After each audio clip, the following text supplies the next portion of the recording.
Acabamos de aprender sobre las partes básicas de un avión y cómo se controlan, y es igual de importante para nosotros entender cómo se genera la potencia para mover el avión por el aire. Un avión tiene un motor que comúnmente se conoce como una planta de energía. La razón detrás de este nombre es simple: el motor no solo impulsa el avión para que se mueva por el aire, sino que también tiene otros componentes conectados para alimentar la electricidad, el vacío y el calor, solo por nombrar algunos. La planta de energía de un avión, como el motor de un automóvil, es uno de los componentes más importantes, ya que sin él no hay forma de que el avión despegue del suelo.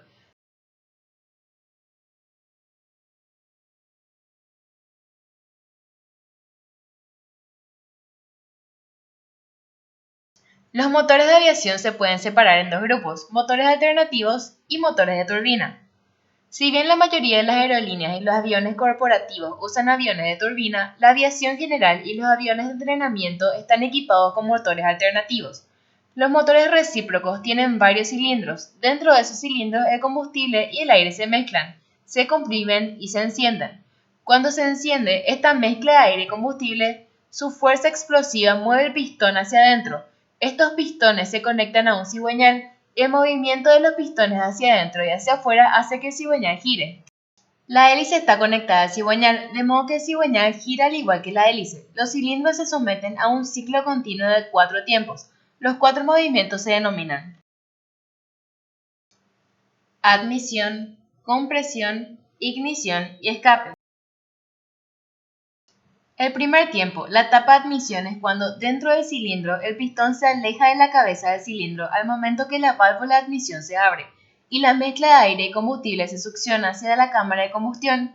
Una vez que el pistón ha alcanzado la base del cilindro, es tiempo para la segunda etapa, compresión. Durante esta segunda fase, la válvula de admisión está cerrada y el pistón invierte la dirección hacia la cabeza del cilindro.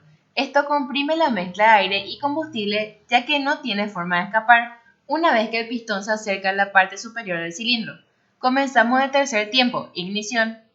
Dos bujías ubicadas en la cabeza del cilindro encienden una chispa, que a su vez enciende la mezcla de combustible y la quema. Esta explosión controlada empuja el pistón hacia atrás hasta la base del cilindro, lo que hace girar el cigüeñal y por lo tanto la hélice. Finalmente llegamos al último tiempo, escape. Durante esta fase, la válvula de escape se abre y el pistón se mueve hacia la cabeza del cilindro, empujando hacia afuera los gases quemados, comúnmente llamados escape, y luego el proceso comienza de nuevo, repitiendo el proceso miles de veces cada minuto. En un motor típico de 4 cilindros, cada uno de los cilindros se encuentra en medio de un tiempo diferente. De esa manera, un cilindro está siempre en el tiempo de ignición y el motor puede mantener el cigüeñal girando, lo que permite que los cilindros restantes pasen por sus respectivos tiempos. Como acabamos de ver, hay dos válvulas en la cabeza de cada cilindro que se abren y se cierran para permitir la entrada de la mezcla de combustible y la salida de los gases de escape. Esa apertura está controlada por un árbol de levas. El árbol de levas es un cilindro giratorio situado encima del cigüeñal con varias protuberancias que sobresalen de él. Estas protuberancias empujan las varillas que se conectan a cada válvula, empujándoles para abrirlas. Las válvulas cuentan con unos resortes que los hacen regresar a la posición cerrada a medida que las protuberancias del árbol de levas se alejan de la varilla respectiva. Conseguir que las válvulas se abran en el momento exacto es muy importante para que el motor funcione. Por eso el árbol de levas está conectado por engranajes al cigüeñal para que permanezcan sincronizados.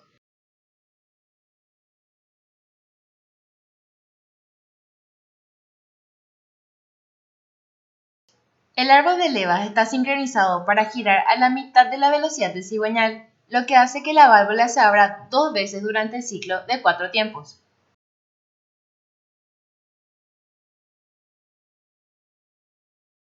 Ahora, ¿cómo llevamos el combustible y el aire a los cilindros? Es simple, a través del sistema de inducción.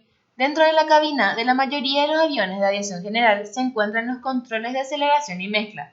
El acelerador controla la cantidad de combustible y aire que entra por los cilindros, mientras que la mezcla controla la cantidad de combustible que se mezcla en el aire. En términos simples, la mezcla controla la relación entre el combustible y el aire. Típicamente, para cada molécula de combustible hay 15 moléculas de aire. El control de mezcla sirve para ajustar la cantidad de combustible necesaria para mantener esta relación. Por otra parte, el acelerador controla la cantidad que se deja en los cilindros. Cuanto más se abre el acelerador, más combustible y aire ingresa en los cilindros, y por lo tanto más potente será la combustión, haciendo que el motor funcione más rápido. El aire que forma parte de la mezcla de aire y combustible ingresa al sistema por el filtro de aire, que generalmente se encuentra en la parte delantera del avión. Una vez que el aire pasa a través del filtro, se mide y se envía a los cilindros.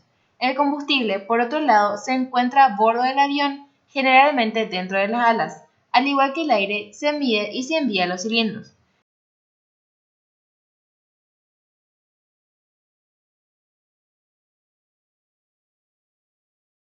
Existen dos sistemas potenciales que pueden controlar la mezcla de aire y combustible, el sistema de carburador y el de inyección.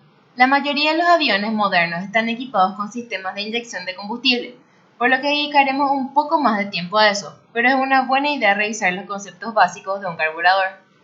El trabajo del carburador es mezclar el combustible con el aire que se envía a las cámaras de combustión del cilindro. El combustible llega al carburador y permanece en la cámara de flotación esperando ser utilizado. Al lado de la cámara está el tubo Venturi, que es por donde sale el aire. A medida que el aire pasa a través de Venturi, su velocidad aumenta, lo que hace que la presión disminuya.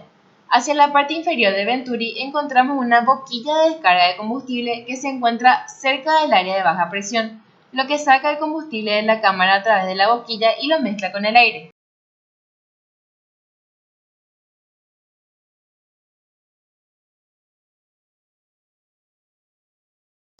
Después del tubo Venturi está la válvula del acelerador. Esto controla la cantidad de la mezcla de aire y combustible que se envía a los cilindros. En los aviones más nuevos se instalan sistemas de inyección de combustible que tienen muchos beneficios sobre los motores de carburador. Los motores de inyección de combustible reducen la cantidad de combustible requerido, aumentan la potencia de salida del motor y permiten el uso preciso del combustible. En lugar de tener un carburador, un sistema de inyección de combustible se divide en diferentes componentes.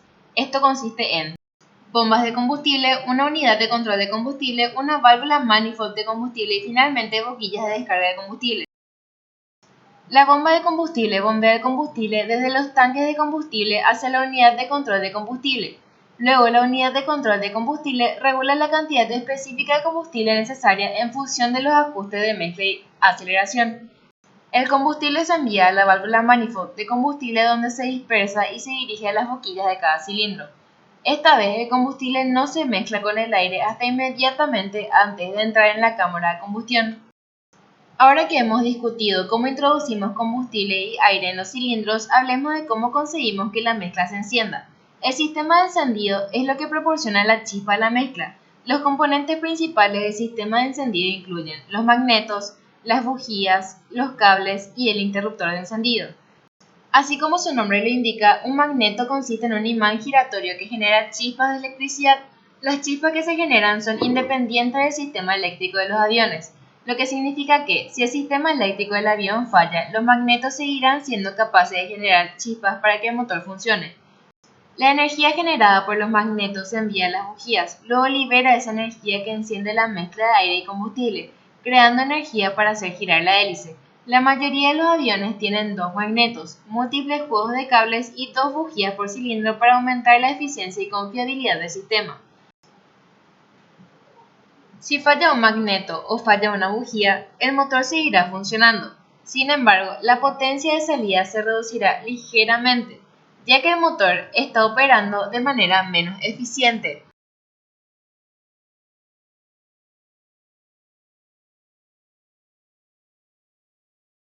El último componente es el interruptor de encendido, que es la forma en la que el piloto controla los magnetos. En la mayoría de las aeronaves de aviación general, el interruptor está etiquetado apagado, derecha, izquierda, ambos y arranque.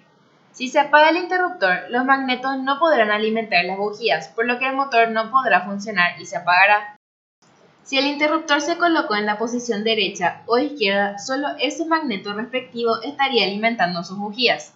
Si el interruptor está en la posición en el sector ambos, que es su posición normal para el vuelo, ambos magnetos alimentarán las bujías. Finalmente, la posición de arranque. Esto sincroniza el motor de arranque que hace girar el cigüeñal para arrancar el motor.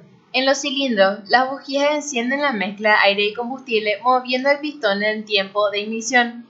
Sin embargo, hay algunas condiciones anormales que pueden afectar el rendimiento del motor. La primera se llama detonación.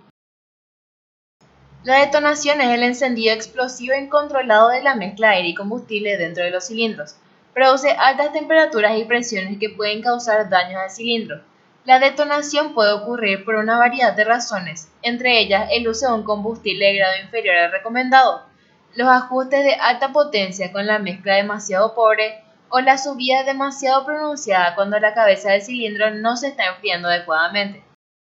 Si se produce una detonación, el piloto debería reducir la potencia, con lo que permitirá un mejor enfriamiento del cilindro. Otro problema que puede desarrollarse es la preignición, que ocurre cuando la mezcla de aire y combustible se enciende antes del momento correcto. Este fenómeno generalmente ocurre debido a un punto caliente persistente en la pared del cilindro, generalmente causado por un depósito de carbón que está lo suficientemente caliente como para encender la mezcla de aire y combustible. Independiente de esto, incluso cuando el motor no está detonando o experimentando preignición, la temperatura de un motor puede calentarse bastante. Al igual que los motores de los automóviles, los motores de los aviones tienen un sistema de enfriamiento para evitar daños o fallas en el motor. Hay dos formas principales de enfriar nuestro motor: aceite y aire. El aceite pasa a través de un radiador de aceite y por lo tanto no solo lubrica, sino que también lo enfría. Cuando el aceite frío toca el motor caliente, hay un intercambio de calor, lo que significa que el aceite se calienta, pero el motor se enfría. Luego, el aceite regresa al filtro de aceite y al radiador de aceite y el proceso comienza de nuevo. Sin embargo, también utilizamos aire para enfriar nuestros motores. Ya que el avión vuela por el aire ingresa al alojamiento del motor a través de unas aberturas que generalmente se encuentran en la parte delantera del avión, como es el caso del Cessna 172. Este aire exterior es más frío que el motor, por lo que cuando el aire fluye sobre el motor lo enfría de la misma manera que el aceite lo hace. Sin embargo, este método de enfriamiento puede ser severamente restringido cuando el avión está funcionando a alta potencia y muy baja velocidad, como cuando se asciende, el flujo de aire es reducido y causa temperaturas más altas. El último paso en el ciclo de 4 tiempos es el escape. El sistema de escape tiene un doble propósito en la mayoría de los aviones de aviación general. Permite que los gases de escape calientes en el cilindro escapen del motor de manera silenciosa. Además, como veremos más adelante, el sistema de escape también permite que el calor ingrese a la cabina. Ahora que tenemos una mejor comprensión de cómo funciona básicamente un motor, examinaremos qué es lo que crea el empuje para que el avión vuele. Recuerde que a medida que se produce la combustión en el cilindro, los pistones giran el cigüeñal, que impulsa directamente la hélice. La hélice, cuando se examina de cerca, está retorcida. Esto es simplemente para crear un empuje igual a lo largo de la cuchilla de la hélice, ya que la hélice gira alrededor de su centro. Cuanto más se extiende la hélice fuera de ese centro, más rápido gira. Para crear la misma fuerza en todo momento, los fabricantes tuercen las palas. Existen dos tipos principales de hélices: hélices de paso fijo y hélices de velocidad constante. El Cessna 172 está equipado con un hélice de paso fijo. Esto significa que el piloto no puede manipular la cuchilla de la hélice. Se instala en el avión y permanecerá exactamente como se instaló. Un avión equipado con una hélice de paso fijo solo tiene el acelerador para controlar las RPM del motor y, por lo tanto, las RPM de la hélice. Una hélice de velocidad constante, como la de Diamond DA42, es más eficiente que una hélice de paso fijo. Con una hélice de velocidad constante, el piloto puede ajustar el ángulo de la pala de la hélice para obtener el máximo rendimiento para diferentes condiciones de vuelo. Los aviones con una hélice de velocidad constante no solo están equipados con un acelerador que controla la potencia creada por el motor, sino que también están equipados con un control de hélice. Este control, que generalmente es azul, permite al piloto cambiar las RPM de la hélice en lugar de basarse únicamente en el rendimiento del motor. La razón por la que esta hélice se llama velocidad constante es que cuando se realizan los movimientos del acelerador, las RPM o la velocidad a la que gira la hélice se mantendrán igual. Esto se logra girando el ángulo de las cuchillas, lo que les permite desviar diferentes cantidades de aire.